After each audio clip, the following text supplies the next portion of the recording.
we are opening the heart, which is scientifically proven now to have its own brain. It has its own, it has the heart mind, so it has the neurons, the neurotransmitters, the support cells, as many as the brain, and actually sends more messages to the brain than the brain sends to the heart. So when we're manifesting, and we're manifesting with an open heart, it's actually a slightly different way of manifesting, and it's a deeper way of manifesting, and it's actually also more effective.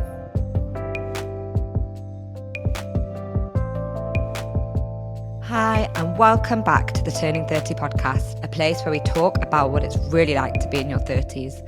I'm your host, life coach Emma Wilson, and I'm here to help you feel better, get unstuck, and be more confident in your 30s. I'm so excited yet again to host another inspiring guest, another incredible woman doing amazing healing work in the world. I hope that you all had the opportunity to tune into last week's episode where I interviewed Nicole Sachs.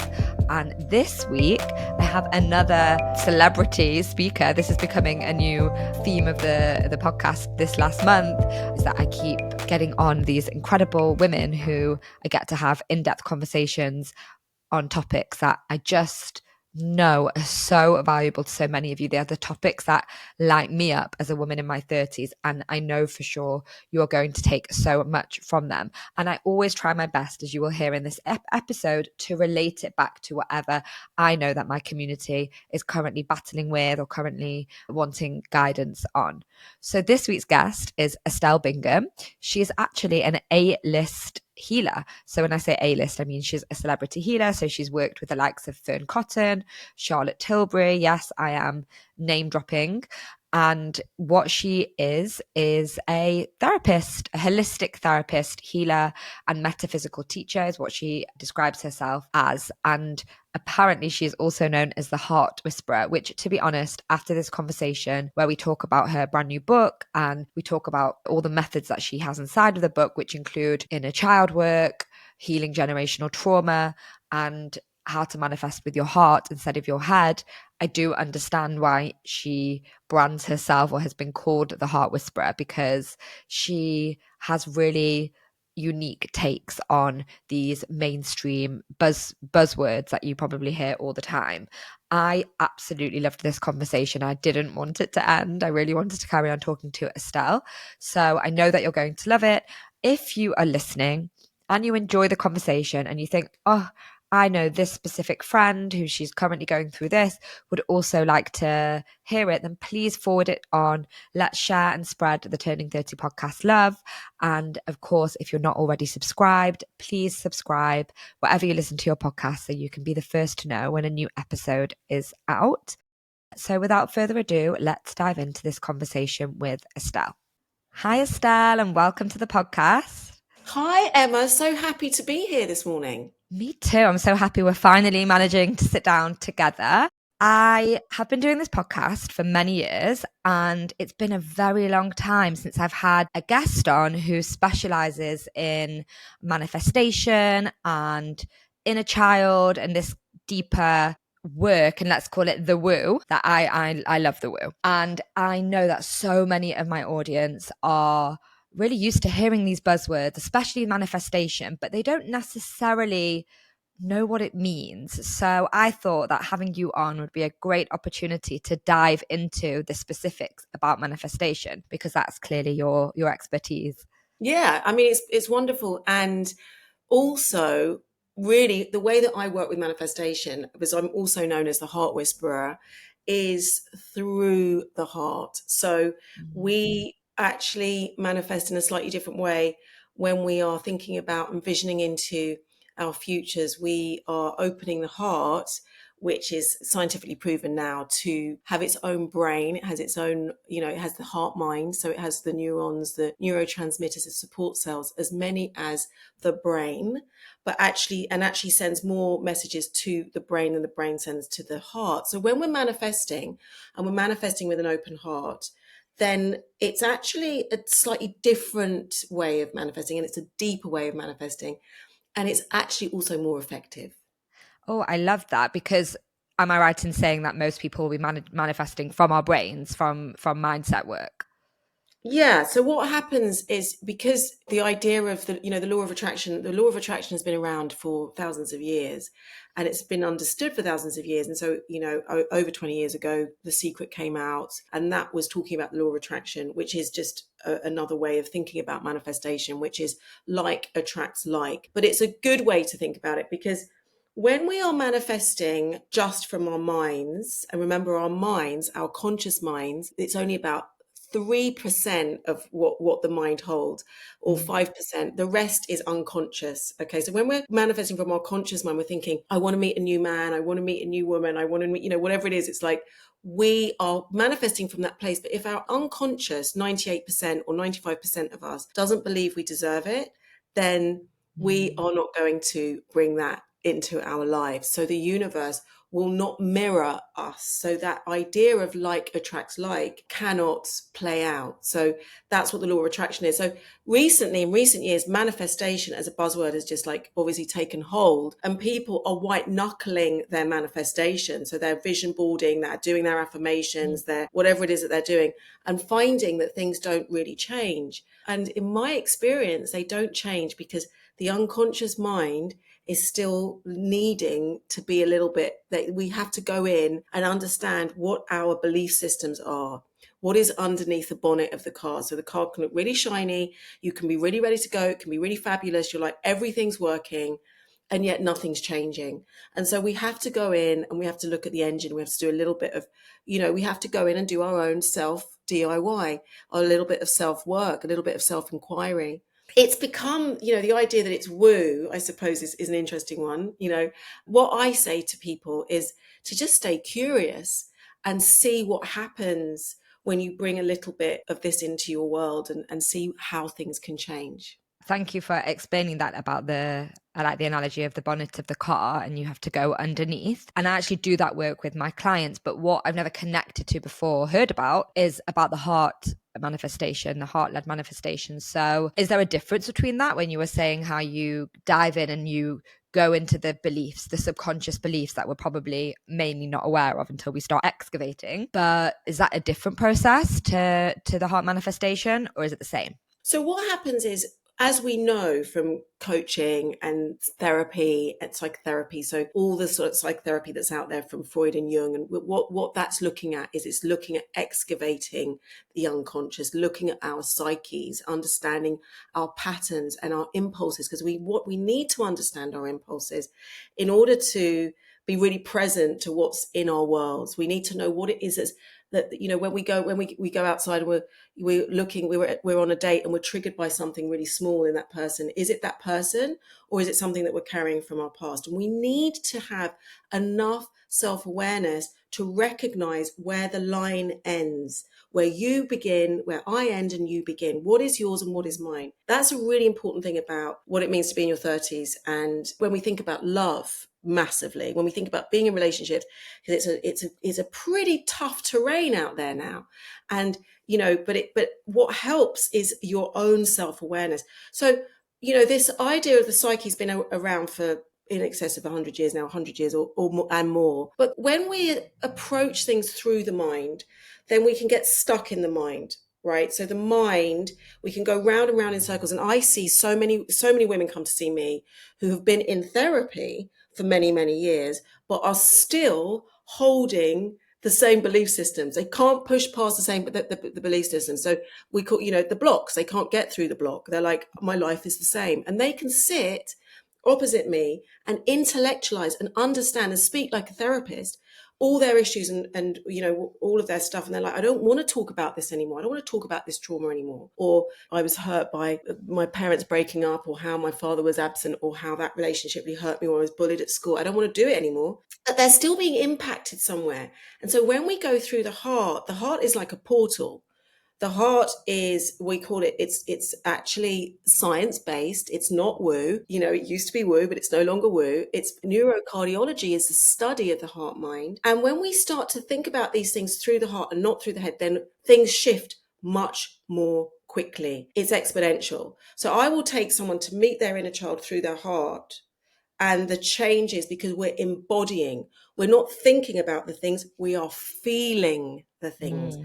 And then they can move through us at a rate of knots.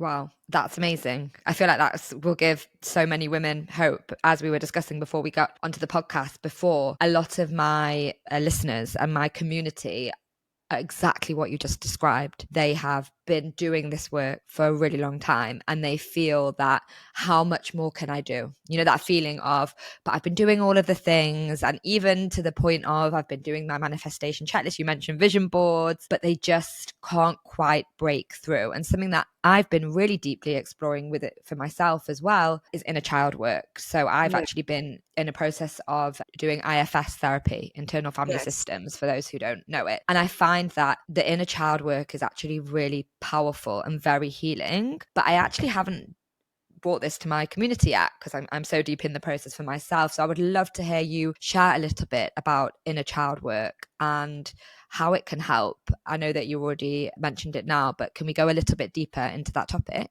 Absolutely. So for me, inner child work is a fundamental part of the process. And I've written the book, The True Essence Process, Manifest Your True Essence. But it's just about coming home to yourself and what that feels like to really be in your body, to be safe in your body, to be in your bones. And from that place, we can create the life that we imagine, that we deserve, but we may not feel that we deserve. We imagine we deserve those relationships or that relationship, but we're not feeling it. And remember that thing that I said at the beginning of the podcast, which is the universe does respond to frequency. So you can think all you like, but if you're not feeling it deep in your bones, in your cells, then it's not happening, and it just isn't happening. So yes, I see so many people come to see me and they're like, they've done the work and they feel so worn out from that. Actually, Yeah. it's like, how much more do I need to do? But inner child work is literally the first place that we start. And internal family systems is, it's a very similar thing, because ultimately it all ends in the same place, where you have to meet these different parts of yourself, so it could be your baby self, it could be your 3-year-old self, your 5-year-old self, your 10-year-old self, teenage self.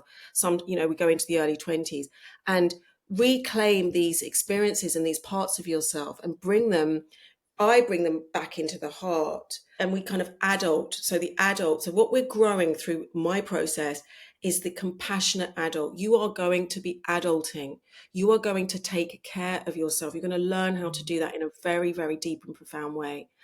And when you can do that, it's, because often people come to me and they're so full of these experiences that they've stuffed down, that they think don't matter, or they've just, they've disassociated from. And remember, when we're not taught how to associate as children, that may just be through, a social cultural experience or in your family system, then are we shut that part away.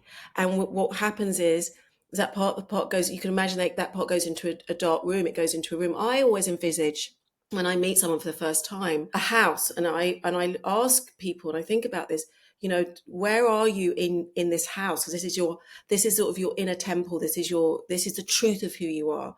A lot of people are outside the front door. They haven't even got into the house. Okay. Some people are in the house, but they're like downstairs and it all looks very sparkly and lovely. But there's a room in that house that they never go to. And in my sessions, we open the door in that room. We go into that room. And that is, where you find, often you will find your inner child, and parts of yourself will be in this place in the dark. And I get in there, and we get in there, and we turn the light on, right? And we open the windows and we occupy this space. And that is that's where our deep intimacy is. Because if you haven't done the inner child work, you are also going to be terrified of intimacy, true intimacy, which means that also unconsciously you are pushing it away. So remember that conscious mind saying, I want intimacy, I want the love of my life, I want my soulmate, my twin flame. But unconsciously, you're like, I'm terrified. But it's not you that's terrified, it's your inner child, it's your 4-year-old self that basically at some point realized that mum wasn't available to her, or dad was distant and not available, or something's happening. Why do you think that so many people are outside the house and are afraid to walk in? Do you feel that it is what you said, that we're just not taught this, so it's almost just ignorance that we're not inside, or is it avoidance? Are we trying really hard not to see those dark rooms? Remember that we are taught, what do we learn? What do we internalize as children? Remember, we come into this dimension, and we're these little helpless beings, and all we need is love. Pure unconditional love, not transactional, not conditional, none of these things. We just need, that's all we really respond to. But what we learn through our childhoods is that may not be the case. And so we have to then separate from our sensitivity and from ourselves. And that's why we then get confused, but we have to survive. And survival means that we can't be in our house. We can't be in the true expression of who we are, because there's nowhere safe for that to exist in the world. So often it may be that if you had an avoidant parent, or your home was emotionally phobic. I mean, I see so many people who come to see me who just, my parents just don't express emotion. And so a lot of people think they've had great childhoods. Again, what I say to people, remember when you start this work, it's not about mum or dad being bad people. It's not about whether they love you any more or any less, or whether you love them any more or any less. Remember, you're doing this work really just to understand why you are where you are now. But also in doing this work, you heal the line, you heal your family line, which is another massive piece. It's a big chapter in my book, which is ancestor work, which is epigenetics, which is experiences that get handed down in our lines. And I do a lot of healing of the female line because, so many women in our lines have been betrayed or let down or, have been broken often in relationship. And so we may not even realize that, everyone may be, it may all look quite wonderful, but it may not be. And so we're carrying something. So the work that you do now is, you are the pattern breaker. So when you go in, it's not mum's fault that she that she was a rager, or that she, maybe there was alcoholism, or there was something happening in the family, or dad was like, it's not, we don't blame. It's not a blame game. It's just about understanding and not passing those things on to your children. I've just started reading a book about this. I think it's called It Doesn't Start With You by Mark Wallman. I'm not sure if I got his name right. And it's fascinating. And I know that you also wrote about it in your book as well. And it's fascinating and it's intimidating. I notice that I feel apprehensive every time I pick the book up, because I think, oh, what am I going to uncover? Because I think what you just said, breaking the pattern, and that term generational healing, generational patterns, all these new terms. I mean, I'm obviously really deep into it. I'm a coach. I love learning about this and teaching about it as well. But it can feel heavy. And like you said, it's not about blame, but it still feels like a big responsibility to carry. Do you feel that it is a big responsibility to carry for somebody who is maybe the first person in their family to do this work? Maybe their parents would be just shocked to know, oh my goodness, like I know that so many people I know, myself included, are nervous to tell our parents that we're in therapy or we did therapy, because it's like, what? Why do you need to go to therapy? What's wrong with you? Is it a lot for us to carry to do this deep work? I would say yes. I'd say if anyone is listening and they feel they're listening to this conversation and there's a spark of interest in them, and it does feel intimidating too, that know that you've got this, like this is amazing. Like, you have got this. And it is a responsibility, but also what happens is it becomes a blessing. It's such an honor. And also remember that you get you are in charge of this. You have the power. So you get the opportunity or the chance, or you can give yourself permission to do this in your own time. And also, you don't have to go straight away and tell your family that you're doing this work. You can just explore this work and do it, step by step. Find your way in the work, find what resonates, but also understand that there is every single person I've taken through this process, they are so liberated at the end, and it's such a gift. And I've had people, it is, if you do go back to your families who say, oh, it's woo woo, or what you doing, or this and that, and they don't get it, and that can be really hard to hold.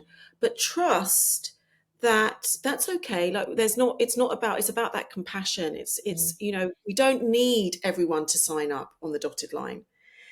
Understand that this is actually for you as well. And by default, it will heal that intergenerational wound. And the most important thing is it ends with you, and what you then pass on, even in not only to your own family, like to your own children, but to your friends, to your work colleagues, when we have scarcity wounds, we have sort of like sexual trauma, like this can be maybe carried down in the family lines, all sorts of ideas of abundance and relation, all of these things. We're clearing really, like, they're amazing epigenetic patterns to clear. And epigenetics is intergenerational trauma.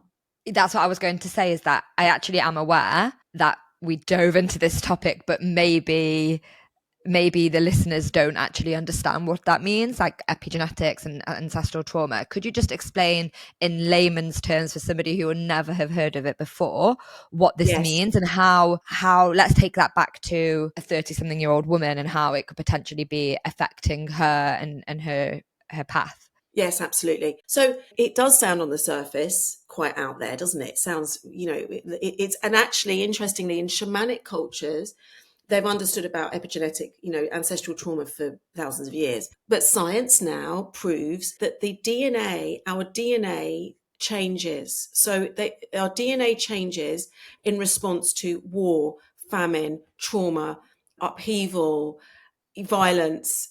When what happens is when mum's pregnant, or the DNA codes will change. So we're carrying that experience somewhere in our own DNA. So if we've been in a war zone, or extreme poverty, or a famine on the line, or extreme poverty coming up against all of these different things, slavery, all of these different things will change our DNA. So it's really specific. It's really scientific. Like the DNA just changes, right? So whether you like it or not, that's then carried through you.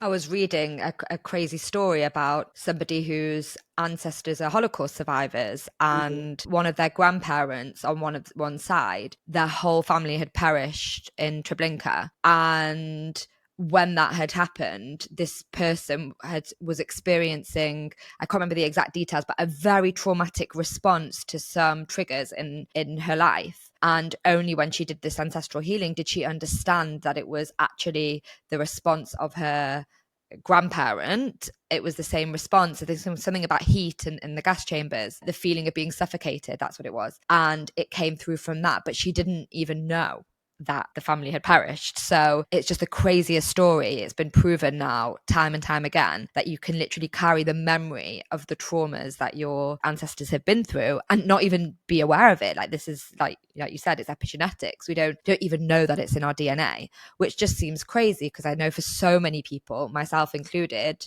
I don't have that much knowledge of my ancestors way back when. When I read that, I was like, mind blown. This is crazy.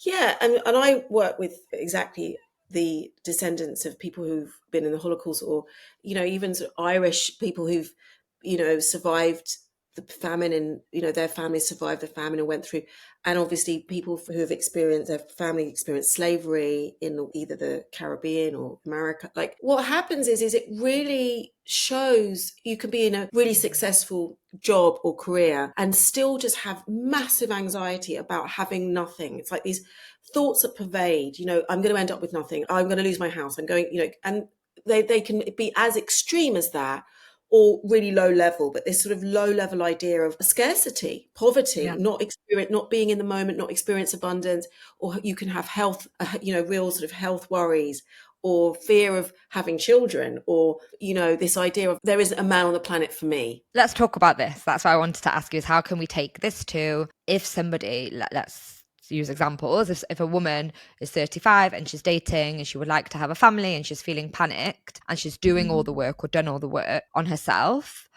When I say all the work, I'm talking what we were saying before, the mindset, the therapy, very much the talking. How could this type of healing potentially help her? And if you have any examples of people that you've worked with, I think it would be great to hear and understand, because I do think there is something in this, and there are these kind of big moments of realization and awareness and understanding that can change. But of course, that's my experience of doing the work myself. I would love to hear your take on it. So I run a retreat called the Love Retreat, which sounds quite fluffy on the surface, but actually a deep immersive, would probably really appeal to a lot of your listeners, all of you lovely ladies out there. It's a deep immersion into heart space. And we really do the work, but really compact in a compact way.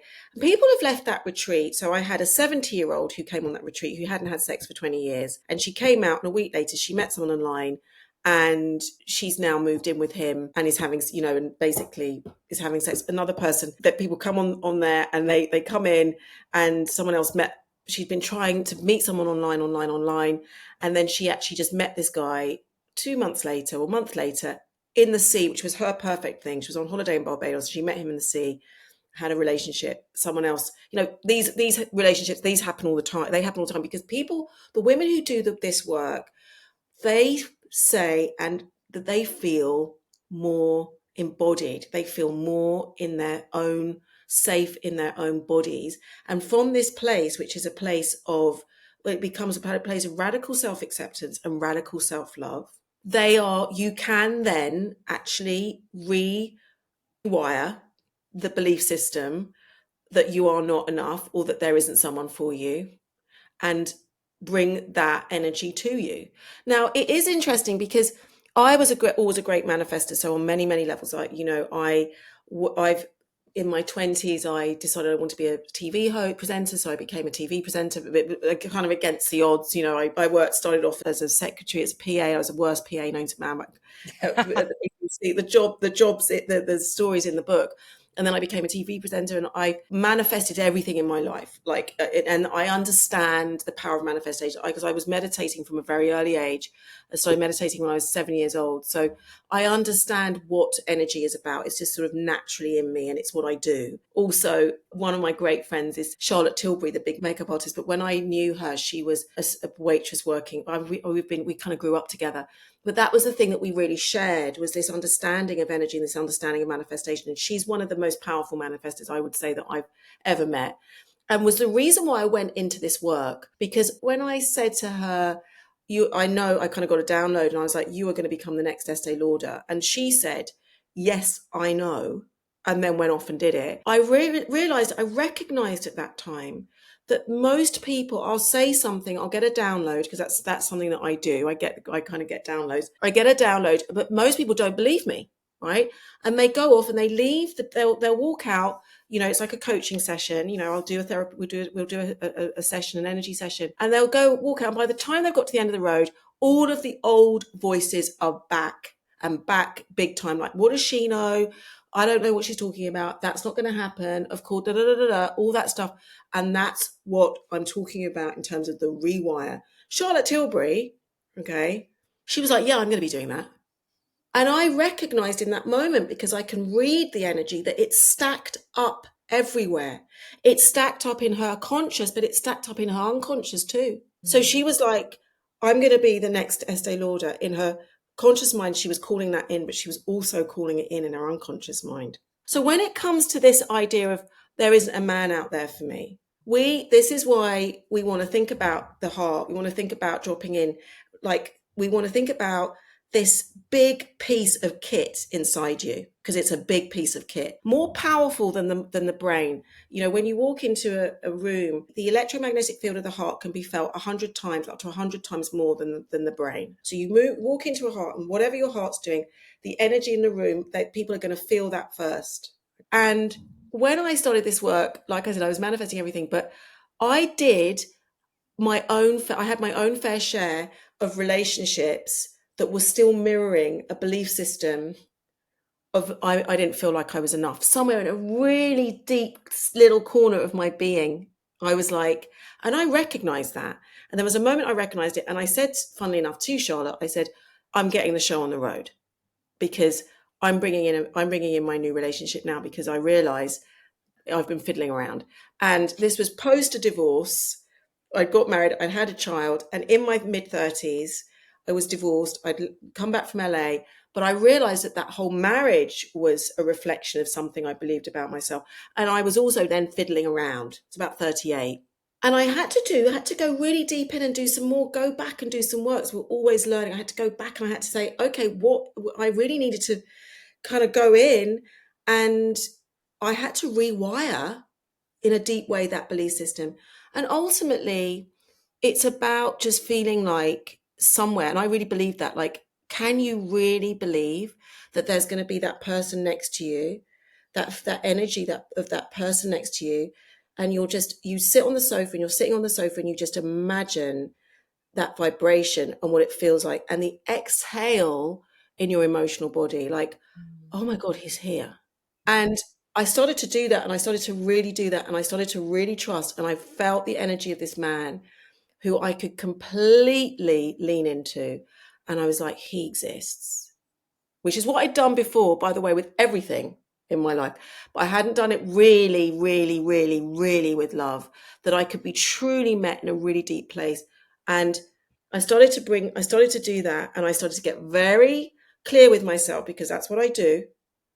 And then I moved into a new flat, and next door, I would moved in the September, and in the September, a man moved in next door, and he'd left a relationship, but he moved in next door, and I didn't meet him for about until the June of the following year, when I was watering my geraniums, and he was on the balcony with his top off, and I met this guy, and basically, there he was, and it's 10 years later.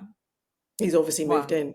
I love that I asked you for an example, and it's like, this is my story. I am the example. But I had goosebumps when I was listening, because it's just such a good example. It's just so true. And it's actually something I experienced myself about 6 months before I met my now husband, when I was single and 35, in a panic, big panic about timelines and becoming a mother and all of the things. I really got real with myself, and it was like the first time that I'd actually done this work. I think I'd have been doing it, but it was the first time that I decided to choose and believe. And I think that that's the part that a lot of people get caught up on. In my experience, my clients, it's the feeling of hopelessness, and how can you teach somebody how to believe? And that's what I wanted to ask you when you were telling the story, is what would you say to somebody who wants what this power, this amazing power that you've got? And obviously you're the expert in it, so of course you have it. But what would you say to somebody who really wants to believe, but maybe there's a block there, maybe there's some cynicism, or just a belief that maybe it won't happen for me, or maybe even just the victim mode that a lot of women get into? Remember, a victim archetype inside us, and that victim archetype can get really revved up in our 30s, when that thing of, that is, I've done it all, I can't believe it's happening to me, what's going on, why is it, all of that. And I get that, I do hear that. I feel like everyone has the power. Everyone, yes, I'm talking about it, but absolutely every single person has the power to flip that script. And it's why I wrote the book. I wrote the book because I just want that book to go out to as many people as possible, women, but as many people as possible, so that they can go through a process that can just start to deepen their relationship with their own power, but their own belief in their own power, like you say. And the block that I find in a very deep place that stands between you and your power is actually underneath the shadow. So when we go in and we find the inner child, we go into the shadow. People have heard about shadow work. We do some ancestor work, but we also need to do some shame work. And shame is this idea, it's a belief system that, again, when we say that word, it may not relate to you. You may be like, I don't know if that resonates, but hear this out. It's a feeling of not being enough or being too much. Yeah. And ultimately, underneath all of it is, I'm just not enough to be met. Like, I've been left behind. The universe hasn't got my back.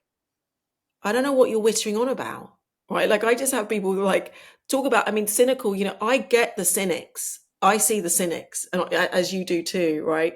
I see the last chance salooners, who are in their 30s, who are in their 40s, 50s, and their 70s, right? Who are like, it's done. Like, what are you on about? And I have seen time and time again that it's not done. We have to find another way through and another way in, and we have to stay curious and compassionate. And this thing about trust, and you can't build trust, you can't just, it doesn't just come out of thin air, but it's a process to trusting and having faith. It's a process. Yeah. And what I would say today, just take this as your sign to show up again. Show up again. Because every time we come back and we're showing up again, we are creating a frequency in the world, and we are. We're creating something in the world. And if you can show up again, there is a man for you. There is a relationship for you.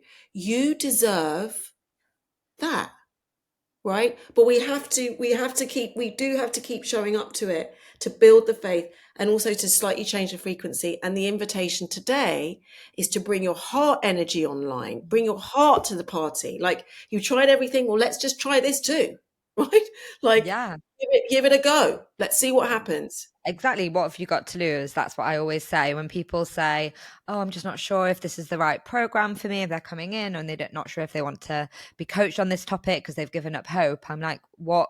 You're not going to be in a worse off position than you are now. So yeah, No. Estelle, thank you for saying that. This, for everyone listening, this is your invitation to do something differently and to try again. And you actually just touched upon trust, which I think is a really relevant topic. And it's something we've been talking a lot about in my community at the moment. So I'd love your opinion on it. And it's about how trusting should we be in terms of, divine timing. So I think that there's this battle that when we do feel like we entering a place where we're more trusting, feeling more aligned, feeling like the universe does have our back, how far should we lean back and say, I'll wait for love to come?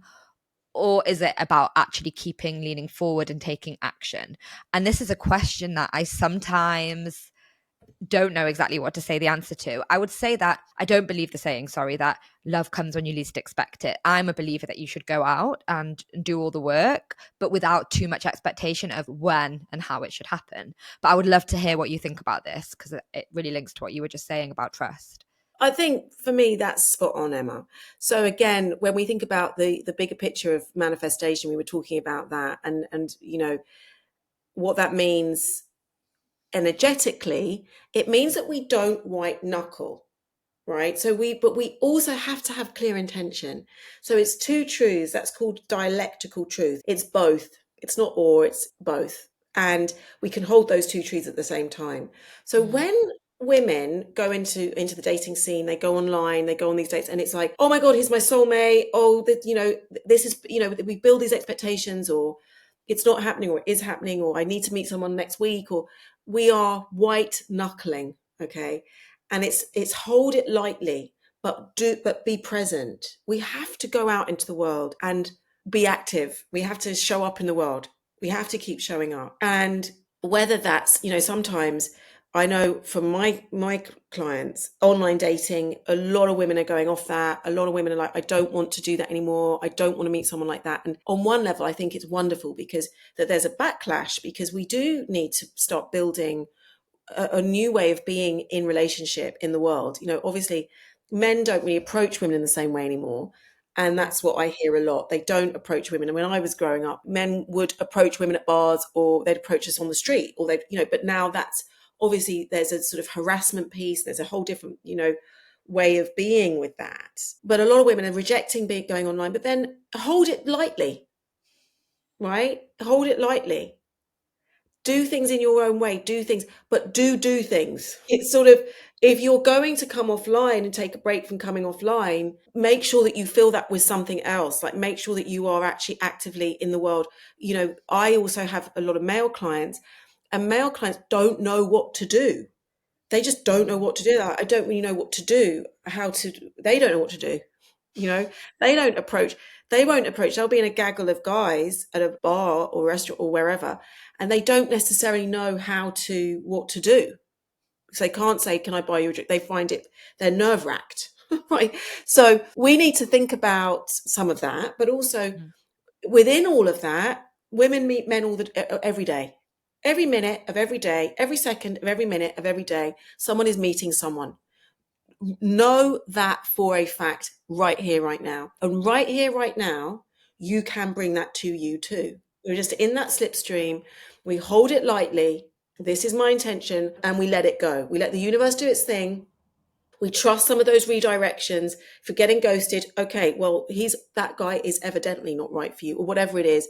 And we hold it lightly, but we also stay in the frequency of it. I'm meeting my man. I'm doing this. I'm on the train. I've got myself on the train and I'm going somewhere. I'm not sure where it is, but I'm going somewhere. I'm not sure where the station is or where I'm getting off this next stop, but it's definitely heading in the right direction. I love that analogy. Amazing. And so, just to finish off, one last question. I love what you stand for with heart manifestation. For those who are new to this type of manifestation or even getting into manifestation for the first time, what practices, and I'm talking on a daily or a weekly level, can we do in order to manifest with our hearts? Because I know not everybody will be able to go and have a session with you. I invite everyone to go and read Estelle's amazing book, but obviously not everybody will be able to actually go and have somebody to ask those questions directly to them. So what can we actually do ourselves in our daily practices? So what we can do is just bring two hands to the heart. We can do that right now, and you can do that right now, Emma, with me, okay? And I want you to feel in there a little bit what it feels like, because you kind of came in and you came in, and what did it feel like when you came in? How What, did you just feel? now into this heart space Yeah, now? yeah. Oh, it felt lovely actually. I love putting my hand on my heart. It always feels like really homecoming. Okay, good. So then keep your eyes open, and you're just going to breathe with me. We're going to do this together. So breathe in through the nose, and then hold at the top for 2, 3, 4. Then a deep exhale. Okay, good. So really feeling into that sigh, really feeling into that energy. So you can close your eyes now. Let's take a few more nice deep inhales here. Nice breath into the heart. Exhaling through. Dropping into the heart as you go. With the breath. This is a heart embodied breath.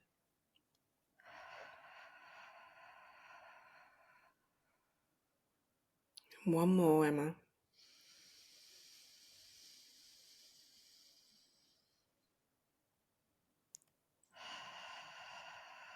Just allowing yourself to arrive here, giving yourself permission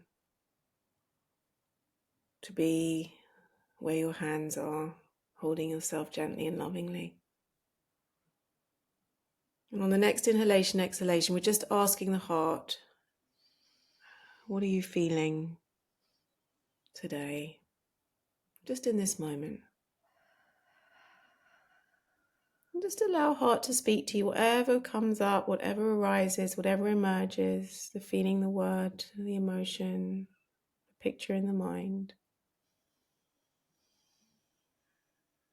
And just giving permission.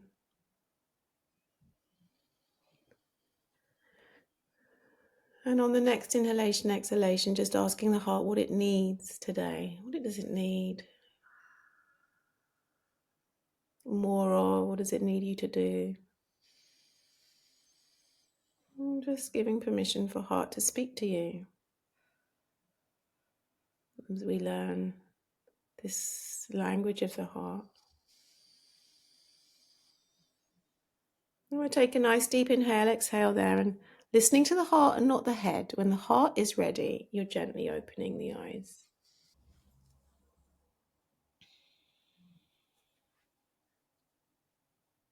Okay, Emma, so what did you find? It was just a very nice grounding.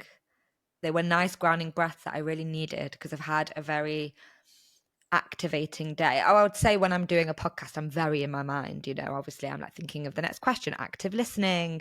I was preparing before, even sometimes when you talk, you're not breathing properly. Something that, when you're constantly in a dialogue with somebody, you can forget to take a big deep breath, which is something I've really noticed recently when I'm, speaking and doing podcasts. So it felt very necessary, when I started doing the breathing. It was like, oh, I'm dropping back into my heart space, which I've been doing these deep breaths, just like you guided now, more and more recently, because I was aware that I've not been breathing properly. And it just felt very grounding. Yeah, like very just coming back to myself. Was there an emotion there? I felt really excited actually when I first put my hand on. And when I say excited, I mean as if like activated, like I was like in a hyper, and it felt like that was there. And then when I took the deep breaths, it was kind of subsiding. Again, Coming I've back. been very switched on today because I've just been back to back working and school pickup and just got back and did the podcast. And so everything's been very fast paced. So yeah, it was definitely like very much like a hyper emotion that was slowly going away once that we were doing the breathing. Yeah, so bringing you in. And did you get anything on what it is that you need today? To take more breaths. That was literally what it was feeling like. It was, my heart was asking me to be more present. And I think that's no coincidence that I haven't done my daily practice today at all. Usually I do some journaling and some breathing in the morning, maybe some yoga stretching or something. I didn't do anything today because I'm solo parenting. And I was like thinking just before, I really need a practice. So it makes sense that that was what would come up, that feeling of I need to be more grounded. I need to be more present for myself, to be more inwards. Wonderful. So that's just a little bit of, it's almost like when we check in with ourselves, just through just having that awareness, that's heart coherence, which is science based. We become heart coherent.